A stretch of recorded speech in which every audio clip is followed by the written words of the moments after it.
Hello everyone, আশা করি সবাই ভালো আছেন। একটু পরিপাটি হয়ে আজকে রেডি হয়ে নিলাম। কোথায় যাব চলেন আপনাদের সাথে শেয়ার করছি। আমার জন্ম হয়েছে কল্যাণপুরে, আমার বেড়ে ওঠাটাও কল্যাণপুরে, তাই মিরপুর 1 নম্বরে আমার একটা টান আছে। মিরপুর শাহালি মার্কেটটা যেটা, তার অপোজিট সাইডে হচ্ছে কাঁচা বাজার, পাইকারি বাজার, খুচরা বাজার, আরও যা কিছু আছে সব কিছুই 1 নম্বরেই। এই এক বাজারে আসলে মাছের বাজার হোক, মাংসের বাজার হোক, আর মাসের বাজার হোক, আর সপ্তাহের বাজার হোক, সব কিছু হয়ে যায় অনায়াসে। ছোটবেলা থেকে দেখেছি আমাদের বাসার সব বাজার এখান থেকেই করা হতো। অনেক বছর হলো আমি মিরপুরে যাই না, আর এই 1 নম্বর বাজারে তো আমার একদমই যাওয়া হয় না। আজ সকালে প্ল্যান করেছি যাব, মানে যাবই। ঘুম থেকে ঝটপট উঠে চলে গেলাম মিরপুর 1 নম্বর বাজারে। আমার ভিডিও করা দেখে আঙ্কেল আমাকে ডেকে বললো যে করেন করেন, বেশি করে ভিডিও করেন, আমাকে সহ ভিডিও করেন, আমাকে ভাইরাল করে দেন। আসলে চারিদিকে যেই পরিমাণ ভাইরাল চলতেছে, মানুষ ভাইরাল হতে এত পছন্দ করতেছে, এটা দেখে বোঝা যায়। বাজারের ভিতরে ঢুকে একটা জিনিস দেখে ভালো লাগলো, এখানে হচ্ছে সব কিছু আপনি পিস পিস করে নিতে পারবেন। 1 পিস থেকে শুরু করে 100 পিস যা লাগে, সেটা মুরগির যে কোনো অংশের আপনি কিনে নিতে পারবেন। রানের পিস আমার খুব মজা লাগে, আমি বেশ কিছু রানের পিস নিয়ে নিয়েছি। সাথে দেখে নিব খাসি মুরগি। খাসি মুরগিটা আমার বেশ মজা লাগে, সবসময় খাওয়া হয়। তো এই তো খাসি মুরগি নিয়ে নিয়েছি, সেই সাথে কলিজা নিয়েছি। আর পিস পিস হিসাবে যেহেতু সব কিছু এখানে পাওয়া যাচ্ছে, ব্রেস্ট পিস নিয়েছি বেশ কিছু।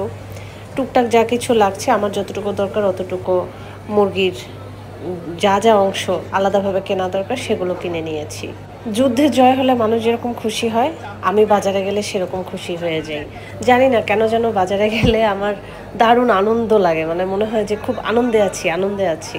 আলহামদুলিল্লাহ, আমার ভাগ্যটা কত ভালো। আমি যে মুরগিটা কিনেছি সেই মুরগিটার ভিতরে আস্ত একটা সাদা ডিম পেয়েছি, আর এই তো ছোট ছোট এতগুলো ডিম। আর এই খাসি মুরগি কিন্তু বটিতে কোটা সম্ভব না, চাপাটি দিয়ে একদম সুন্দর করে ওরা একটা ফ্যামিলি সাইজ করে দিল। পুরো মুরগিটা মোটামুটি একটা ভালোই বড় বলের ভরে গেল। ঘুরে ঘুরে বিভিন্ন ধরনের মাছ দেখছিলাম। আজকে হচ্ছে আমার মাছ দিবস, আজকে আমি সব মাছ কিনবো। পাঙ্গাস মাছগুলো অনেক বড় ছিল, দেখে ভালো লাগলো, পাঙ্গাস মাছ নিয়েছি।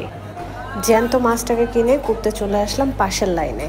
এক লাইনে বটি নিয়ে বসে আছে অনেক মানুষ। এত বড় বড় মাছ বাসায় কোটাটা খুবই ঝামেলার, তাই কাজ সহজ হয়ে গেল। এবার নিতে চলে আসলাম রুই মাছ, দেখবো জ্যান্ত রুই মাছ। জ্যান্ত রুই মাছ লাফালাফি করছে। এরকম জ্যান্ত মাছ আমার খুবই ভালো লাগে। আমার যা দরকার আমি পেয়ে গেছি, 2টা মাছ আমি নিয়ে নিয়েছি। এই আরেকটা জায়গায় এসে 2টা মাছ কুটতে দিয়ে দিলাম। তারা কিন্তু অনেক এক্সপার্ট, ধাম ধুম করে একদম আমার 2টা মাছকে কয়েক মিনিটের মধ্যে কুটে রেডি করে দিল। বাজার থেকে মাছ কুটে নিলে বাসায় কাজটা অনেক সহজ হয়ে যায়, কোটা বাছার ঝামেলা থাকে না। আর এই তো বাইং মাছের আরেকটা জাত, এটা ওরা ইল ফিশ বললো। এখানে অনেক ধরনের মাছ পাওয়া যায়। আমি নিব হচ্ছে এখন রূপচাঁদা। তো রূপচাঁদা নেওয়ার পরে আমার কাছে আরও কয়েকটা মাছ দেখতে ভালো লেগেছে। এই পাবদাগুলো দেখে ভালো লেগেছে, পাবদা নিয়ে নিলাম। জ্যান্ত শৈল মাছ দেখলাম, সাইজটাও অনেক ভালো ছিল, নিয়ে নিলাম জ্যান্ত শৈল মাছ। ওরা শৈল মাছটাকে সুন্দর করে কেটে দিল, আমাকে জিজ্ঞেস করলো কীভাবে কাটবে। আমি বললাম স্কিন লেস করে দিতে। শৈল মাছের স্কিন আমার একদমই পছন্দ না, আমি দেখতেই পারি না। আর আমাদের বাসাতেও সবাই মোটামুটি শৈল মাছের স্কিন লেস করেই রান্না করে। তো আমি শৈল মাছের স্কিন লেসটা করে সুন্দর করে ওদেরকে দিয়ে কোটায় নিলাম। ওরাও দারুণ মাছ কোটে, দারুণ, কোনো ধরনের আমার কমপ্লেন নাই।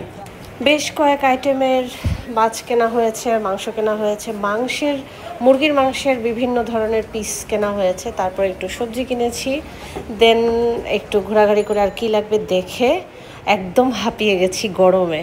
আমার টুকটাক বাজার করা আপনাদের সাথে শেয়ার করলাম। মিরপুর 1 নম্বর বাজার কেমন লাগলো আপনাদের কাছে জানাবেন।